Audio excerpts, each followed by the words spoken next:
Let's move over to the wide receivers, and we have some heavy hitters in this group because these are guys that you can get outside the first round, yes, sir, where they can clear expectations. And the first one, Matthew, a healthy Nico Collins is so dangerous in this Texans offense and a well-worthy candidate after what he's done. For sure. I mean, the question with Nico is health. But I think, you sit there and you think about target competition, right? Last year they had Stephon Diggs, they had Tank Dell. Neither of those guys are back we don't expect Tank Dell back for quite some time. Diggs is now on the Patriots. Yes, they signed Christian Kirk. Yes, they drafted Higgins and Noel. But those are two rookies and a guy in Kirk that's also struggled to stay healthy. You're not really concerned about the tight end there in terms of getting a bunch of targets. So he's an alpha wide receiver one with a good quarterback, right? I mean, in the last 2 seasons, he's averaging over 85 receiving yards per game. That is the 5th most in the NFL. During his healthy games during that stretch, he's averaging almost 19 fantasy points per game. I would argue that Nico Collins is a wide receiver 1, but everyone thinks of him as a wide receiver 2. And I think it's partially because he didn't have a ton of draft capital coming out. Last year was sort of his breakout year. He hasn't been on the national stage. And even though Houston's been a playoff team, it still feels like a small market team. It's an AFC South team. It doesn't feel like they get a ton of national games. And so I just don't feel like Nico Collins has the name recognition of a CeeDee Lamb, of a Justin Jefferson, of even a Puka Nacua. And I'd argue talent-wise, he's just as good as any of those guys. Yeah. Maybe not Jefferson, but he's right there in the mix as being one of the elite wide receivers in the NFL. In terms of his efficiency, his underlying stats, his yards per route run, he's right there with the Jeffersons of the world. It's just one, the health, and then secondarily, just the offensive line in Houston, because a lot of his performance is tied to how C.J. Stroud is going to do on deep balls, which kind of fell off a little bit for Stroud last year. I think that was largely because he just didn't have time. Right. And I know there's a lot of concern. And he got the yips. Yes, he was rattled by that game against Baltimore on Christmas. He was just broken. He kind of figured it out a little bit after that and showed some signs. I thought he played well. He was better in the playoffs, in the playoffs against the Chargers in particular. But with Nico, with that offensive line, I do think there's a little bit of an overblown concern because Laramie Tunsil left. And I think the key thing that people forget is the Texans actively made the decision to move on from Laramie Tunsil. I think it would feel a bit different about the structure of that offensive line if that had just been thrust upon them and, he just left in free agency. They actively planned for that to happen. And so they must feel okay about the plan in place. And the other thing, too, is that they don't have Bobby Slowick anymore to go run on first down, run on second down, throw on 3rd and 7. Yeah, I mean, how do you see this new offense coordinator there in Houston? How do you see this offense playing out? Do you think they'll be more pass heavy? I think so. Yeah. The predictability nature that Jay brought up was dreadful, and every team knew it. You watch how they would sell out against them on early downs, Lawrence, and then you go into the way teams can pin their ears back on 3rd and long against Stroud, who can move a little bit, but he's not a very elusive kind of quarterback. It didn't set him up for success, and then it did affect him. He started to miss throws. He started to kind of rush throws, and that affects a player like Nico Collins that's going to draw the most attention, especially after the injuries they had at wide receiver. It's okay, no Steph Diggs now, no Tank Dell, sell out against Nico Collins. So his ADP on the Fantasy Life consensus ADP right now is 15th. So you're looking at the neighborhood of, Neighbors and Puka Nacua and McCaffrey and Genty. They're all going over him. Yeah. Nico Collins can easily finish as a top 10 player in fantasy. Yeah, I mean, if there's the other thing that I think that you can make an argument for Nico Collins is how effective is this team going to be running the ball?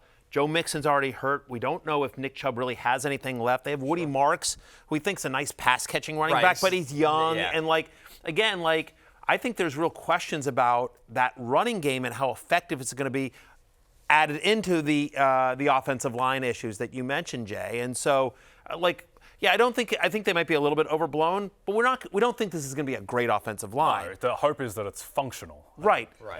Whatever happens with the Texans, Nico Collins always get his numbers, whether it be sometimes he'll get it on 3 catches for 85 yards. You talked about his efficiency. That's part of that. So no matter what happens with the Texans, C.J. Stroud is finding Nico. And the other thing they do is they manufacture touches for him. It's not all deep stuff. Right. They'll do quick slants. They'll do bubble screens. They will find ways to manufacture touches for Nico Collins. So I think he's a strong candidate. I'm not going to lie to you. Another player in that mold, Brian Thomas Jr. Yeah, another strong candidate. Wasn't just good as a rookie last year in that rookie class. He's one of 4 rookies since 1970 with 1,200 plus receiving yards and 10 plus touchdowns. I mean, look at the company that we're talking about here for Brian Thomas Jr., who was I've heard of all these guys. Yeah, they're decent. Yeah. I mean, Odell Beckham Jr., pretty popular rookie season. Jamar Chase, of course. And, oh, yeah, is that Randy Moss? So just when it comes down to it for BTJ, Matthew, this is someone that's still, going back to the Fantasy Life Consensus ADP, you're looking around 17th. This is a potential superstar, not just a top receiver. Superstar talent. Superstar talent, like easily could be a top 5, top 7 player in the NFL. Liam Cohen, we know that Liam Cohen wants to be a fantasy-friendly pass-first offense. He has said the offense is going to run through Brian Thomas Jr. I don't think their defense is going to be particularly good. I think they're going to be in negative game script quite a bit, so they're going to have to throw. The whole reason Cohen was brought in was to fix Trevor Lawrence. And Trevor Lawrence, whatever you think of Trevor Lawrence, whether you don't think he's the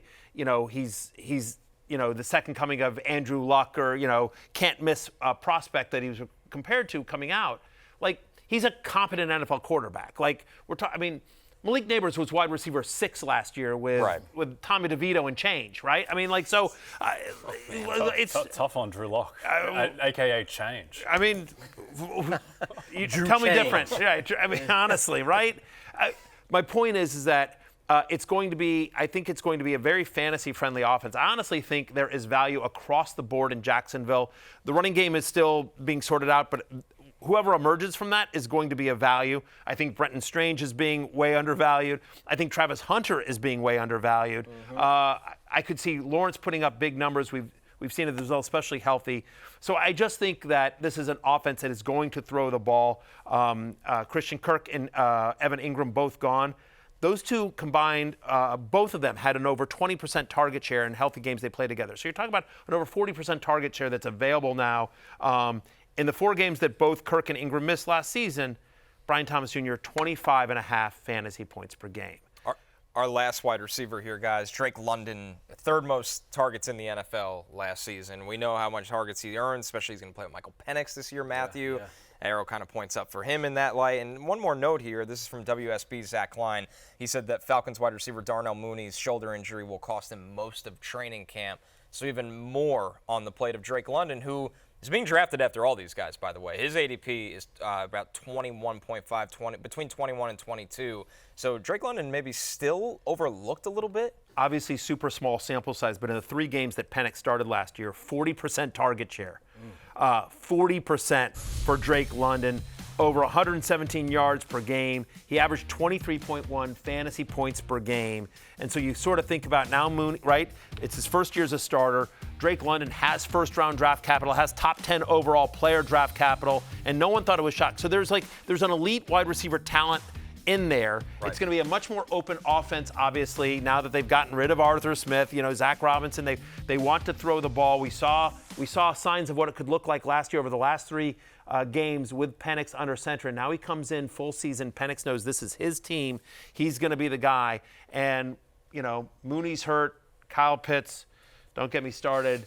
Drake London's going to get a massive target share from a very good quarterback in what should be a good offense in a dome stadium with first-round talent, So Drake London, obviously a very strong candidate I suggested as well. to you last year. Yeah. You didn't pick him. I didn't. By the way, and it turned out to be right. He had it good. Yeah, he was. He'd have been better than Kyler. I ain't gonna lie, barely though. He was yeah. But we didn't know. The concern last year was how hurt was Kirk Cousins, and that turned out to be right. Extremely. Right. Wait, don't be laughing. It's good to avoid that landmine. Yeah. I should have taken Jaden. That was listen. I should have taken Jaden Daniels last year. Hey, it's Matthew Berry from NBCSports.com and Rotoworld.com, and I want to thank you so much for watching whatever it is you just watched, or if nothing else, being too lazy to click out of the autoplay after this video started, after whatever it is you actually wanted to watch finished. But now that you're here, I'd like to take a moment here to ask you respectfully now, okay? I'm asking you respectfully to subscribe to the NFL on NBC YouTube channel. You'll get the latest Roto-World fantasy news headlines, all sorts of great shows, including my own Fantasy Football Happy Hour. So go subscribe now. Again, I'm asking respectfully.